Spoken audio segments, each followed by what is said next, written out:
So ways that audio elements can represent a brand or a business can just be simple words. Like I know Little Caesars, the guy on the TV goes pizza pizza, and you know, it kind of gets programmed into our brain. And some of the times it's not even um, words being said, like Nike, just do it.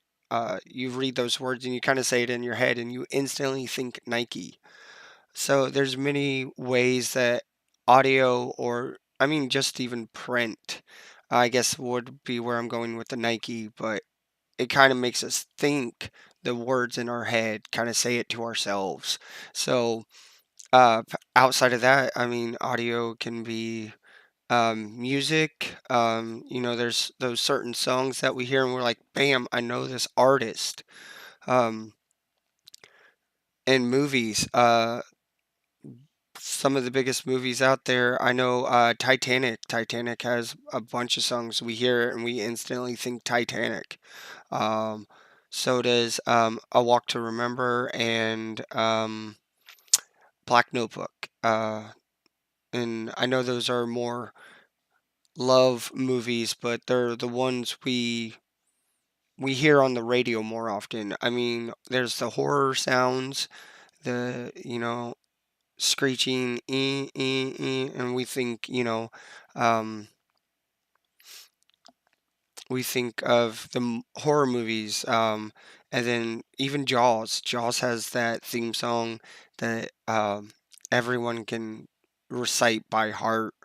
Uh, And I mean, even human voices can change how we feel about a brand or business. I mean, if you are listening to a commercial and they're talking, like a robot, and they're like, "Yeah, this brand is awesome," or if they're more upbeat and they're like, "Yeah, if you haven't tried this, you don't know what you're missing out on." But if they're a little more like, say, sad, like kind of like yeah, this brand is kind of cool. Like, it's all about the way you say it, and about the way you feel about it. I am a strong believer in uh, you can't sell what you can't believe in. Like, I got offered a job doing selling dish. I turned the job down because I don't believe in Dish. I just can't get behind that, and I know trying to sell it to people when I don't truly believe in it and I can't truly put myself behind it, they're gonna see right through me. So it's about the way you represent an item.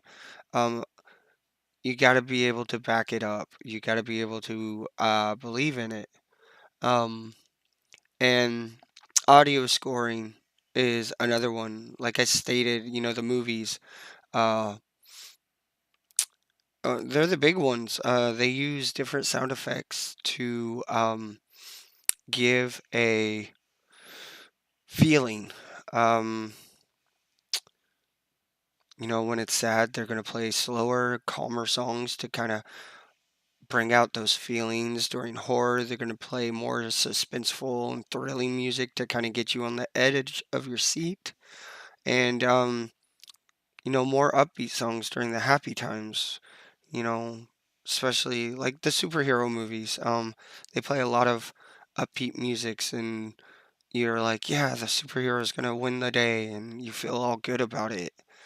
So, audio can be used in so many ways, and it's not just the music we hear. The music we hear on the radio and our favorite bands, they play such a big role in the way we feel, and the marketing and the movie industry, they've caught on to that. And so they try to choose the songs that best move people.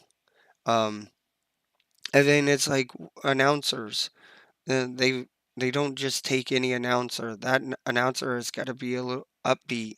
And they've got to be positive. So they pass on that positivity and they inspire the people to look into that product or buy that product.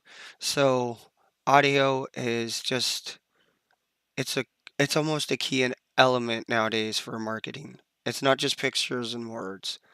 Um, sorry, pictures and print. Sometimes you gotta have the words to back up those campaigns.